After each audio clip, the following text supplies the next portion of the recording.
जय गणेश विद्यार्थियों, हमारे इस रीट संस्कृत के YouTube चैनल पर आप सबका स्वागत और हार्दिक अभिनंदन है। हमने पिछले वीडियो में गुण संधि पर परिचर्चा की थी। आज हम असंधि के वृद्धि संधि के प्रकरण पर चर्चा करेंगे। तो हम क्या कर रहे हैं, वृद्धि संधि पर परिचर्चा कर रहे हैं। तो इस संधि में से आपको पूछा जाएगा वृद्धि संज्ञक सूत्र। तो वृद्धि संज्ञक सूत्र कौन सा है? वृद्धिरादेश। पहला तो प्रश्न ये है इसका कि वृद्धि संज्ञक सूत्र आपसे पूछा जाए तो आप क्या कहोगे? वृद्धिरादेश है। और फिर पूछा जाए आपको वृद्धि संज्ञक वर्ण है तो आप क्या कहोगे? आ, ए, औ। तो आप क्या कहोगे? तो वृद्धि संज्ञक वर्ण कौन से होंगे? आ, ए और औ। फिर तीसरा हुआ वृद्धि संधि। वृद्धि संधि विधायक सूत्र है।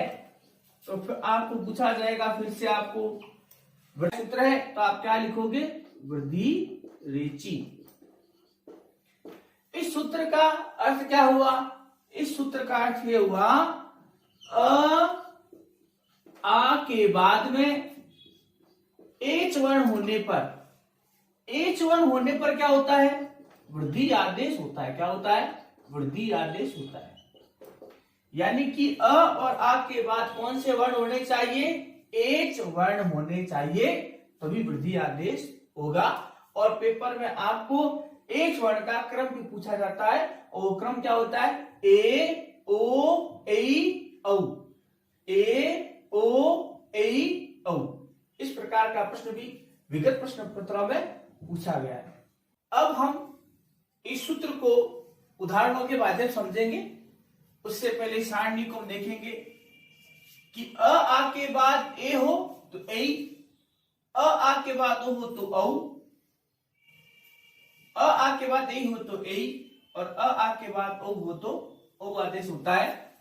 तो हम सबसे पहले देखते हैं कि एच वर्ण का क्रम क्या है। एच क्रम क्या है? एच का क्रम क्या हुआ? ए, ओ, ए, औ। ये क्रम हो गया। कौन सा क्रम हो गया? ए, ओ, ए, औ। ये कौन सा क्रम हो गया? एच का क्रम हो गया। एच वर्णों का क्रम हो गया। हम इसे एच का क्रम कहते हैं, अर्थात एच वर्ण का क्रम कहते हैं। और इसका निर्माण दो सूत्रों से होता है, ए ओंग, ए औच। अब हम उदाहरणों की ओर चलते हैं। एक घन एकह। तो हमारा सूत्र क्या कहता है? हमारी सारणी क्या कहती है कि अ आ के बाद एच वर्ण होना चाहिए। तो हम सूत्र में देख रहे हैं अ के बाद एच वर्ण है, इसलिए क्या हो जाएगा? ए। तो ए क्या हुआ? एच वर्ण। तो एच वर्ण होने से क्या हुआ? अ और ए मिलके क्या बन गए? ए। तो क्या हुआ? ए क ए कह, ए के कह। दूसरा उदाहरण, राज घन एषः। राज घन एषः। तो क्या हुआ? अ के बाद ए क्या हुआ? एच वर्ण बराबर क्या होगी? ए। तो क्या बना? रा ज ए श। तो समस्त पद क्या बनेगा? राजेश।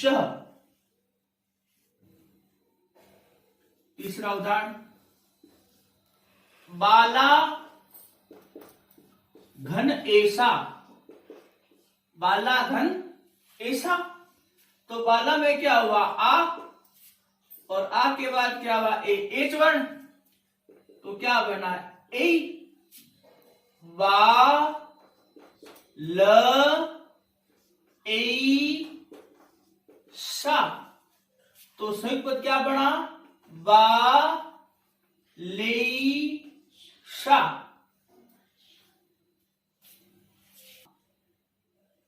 अब चौथा उदाहरण, तथा घन एव। तो आ के बाद ए है जो एच वर्ण, तो क्या बना ए, आ और ए क्या बने ए, तो त थ ए व। समस्त पद क्या बना, तथैव, तथैव। अभी हमने इसके उदाहरण समझे, अब हम इसके उदाहरण समझेंगे। अ और आ के बाद ओ हो तो क्या होता है, औ आदेश होता है। पहला उदाहरण, वन घन औषधि, वन घन औषधि। तो क्या हुआ, अ के बाद ओ क्या हुआ, एच वर्ण। तो क्या बनेगा औ, तो क्या हो जाएगा व न औ ष धी। तो समस्त पद क्या बना, वर्णौषधि। दूसरा उदाहरण, जल घन ओगह। तो अ के बाद ओ क्या हुआ, एच वर्ण। तो क्या बना औ, तो ज ल औ घ, जलौघ। तीसरा उदाहरण, गंगा ओघ। तो गंगा में आ, ओ एच वर्ण हुआ, क्या हुआ मिलने पर औ। तो इससे क्या बनी, गंग औ घ, गंगौ घ, गंगौघ।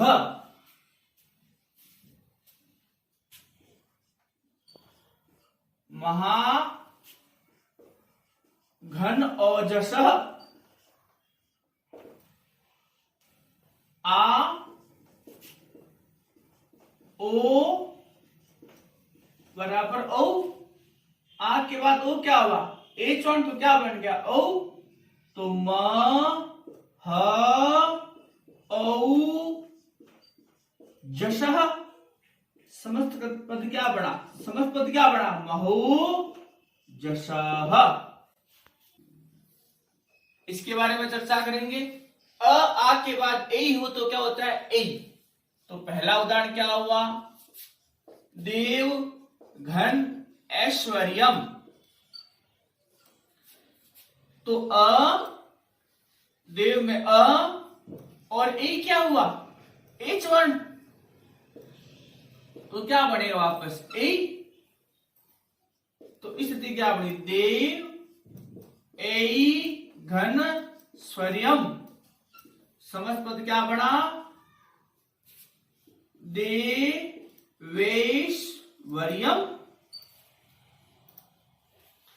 इसी तरह दूसरा उदाहरण, नृप घन ऐश्वर्यम। क्या हुआ, अ के बाद ए क्या हुआ, एच वर्ण बराबर क्या हुआ ए। तो स्थिति क्या बनी, नृप ए घन स्वर्यम। तो क्या हुआ, नृपेश्वर्यम। 3 नंबर उदाहरण, महा घन ऐश्वर्यम। तो आ के बाद ए क्या हुआ, एच वर्ण। तो क्या हुआ ए। तो क्या हुआ, म ऐश्वर्यम, तो क्या बनेगा महेश्वर्यम।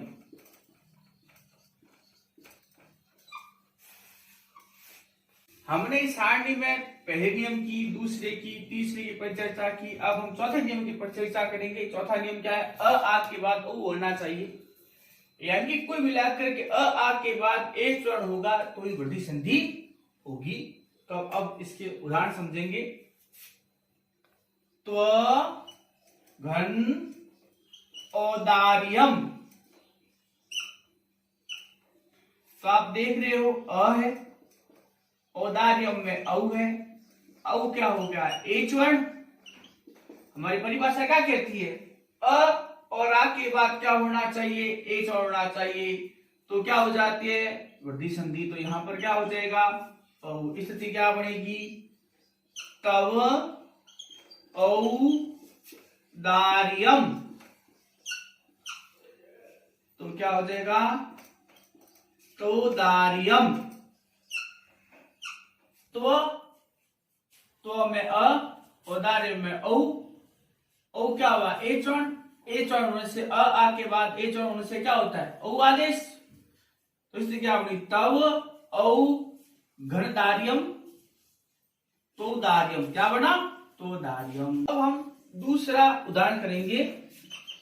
जन घन औचित्य, जन घन औचित्य। तो हम देख रहे हैं जन में अ है, औचित्य में औ है, तो औ क्या हुआ? एच वर्ण। तो क्या हो जाएगा वापस? औ जन औ घन चित्य, तो क्या हो जाएगा? जनोचित्य, जनोचित्य।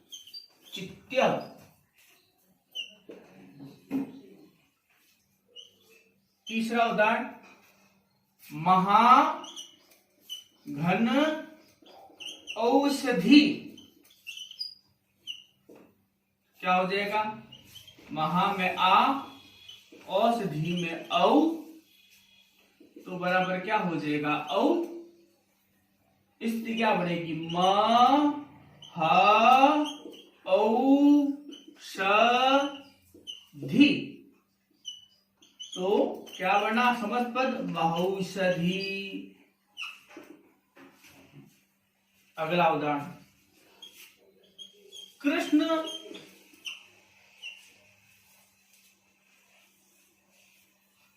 घन औत्कंठ्यम।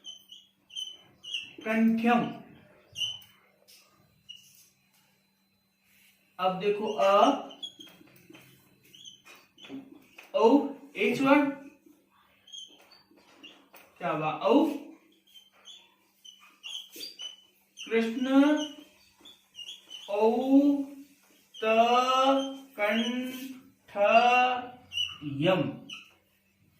तो क्या बड़ा समस्त पद? कृष्णोत्कंठ्यम।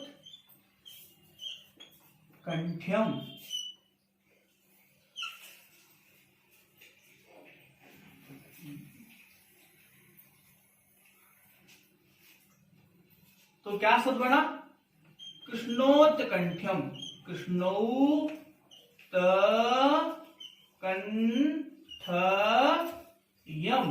तो समस्त पद क्या बना? कृष्णोत्कंठ्यम। हमने वृद्धि संधि के सूत्र की परिचर्चा की, उसके उदाहरणों को समझा। अब हम कल वृद्धि संधि के कुछ और नियमों के बारे में पढ़ेंगे। आप सबका बहुत बहुत